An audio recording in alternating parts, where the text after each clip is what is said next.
Yesterday marked a significant financial milestone for Kenya as we successfully settled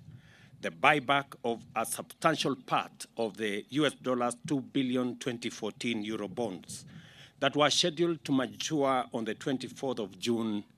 2024 by paying US dollars 1.5 billion raised on 12th February 2024. The successful execution of both the buyback and the new bond issue demonstrates strong investor confidence in Kenya through the international capital markets and a vote of confidence in the government's overall economic management, particularly our public debt management strategy. It is also a most important culmination of a determined turnaround policy from an initial state in August 2022 characterized by simultaneous reduction of revenues as a percentage of GDP and the increase of debt as a percentage of GDP, resulting in fiscal deficit, which led to unsustainable expansion of Kenya's debt stock. External factors such as adverse development in the international monetary system and the disruptions in the supply chains further compounded the situation, resulting in a steady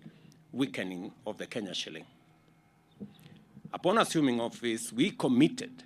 to bring our economy back on track by taking necessary measures, making necessary choices, and outright sacrifices to raise revenue, reduce expenditure, and basically make sure that our nation lives within its means. We have pursued a turnaround strategy focused on increasing our tax revenue and reducing both spending and the rate of debt accumulation. Through this process, we have been guided by the principles and values of equity, fairness, and prudence in public spending without sacrificing priority social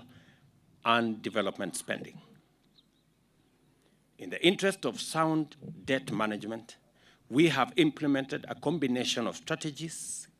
including the diversification of financing sources, smoothing the maturity profiles, and proactively managing our debt liabilities in general, maintaining a low cost of debt and ensuring that debt is sustainable at all times. I am delighted to announce that our sacrifices and determined efforts have not been in vain.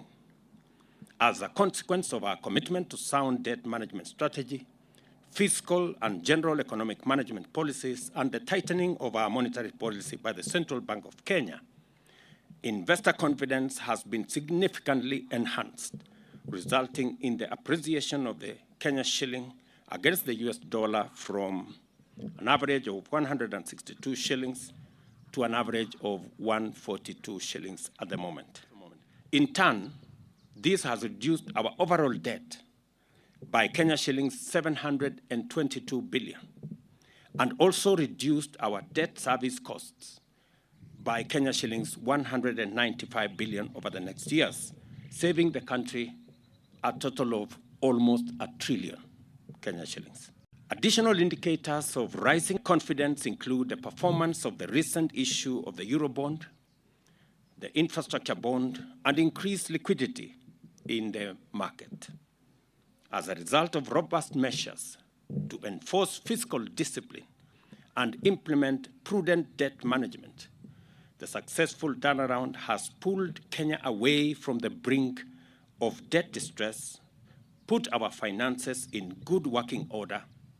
and established the necessary conditions to execute the bottom-up economic transformation agenda on a sound footing. Consequently, our economy is on a trajectory that will create more jobs and more wealth, finance investment in goods and services, and usher this nation into the era of inclusive growth. It is necessary for us to inform the country where we stand today, especially after the anxiety of the last 1 year, where many in the international community were worried about Kenya's position and Kenya's financial ability to manage our situation, including our debt situation. I can now confidently say Kenya is no longer in the list of the countries that run the risk of debt default, thanks to the collective effort that has been done by my team at the Treasury and by the whole of government approach that has seen us cut down on many aspects of spending, make sure that we reduce the accumulation of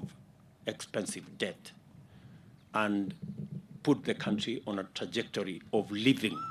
within our means.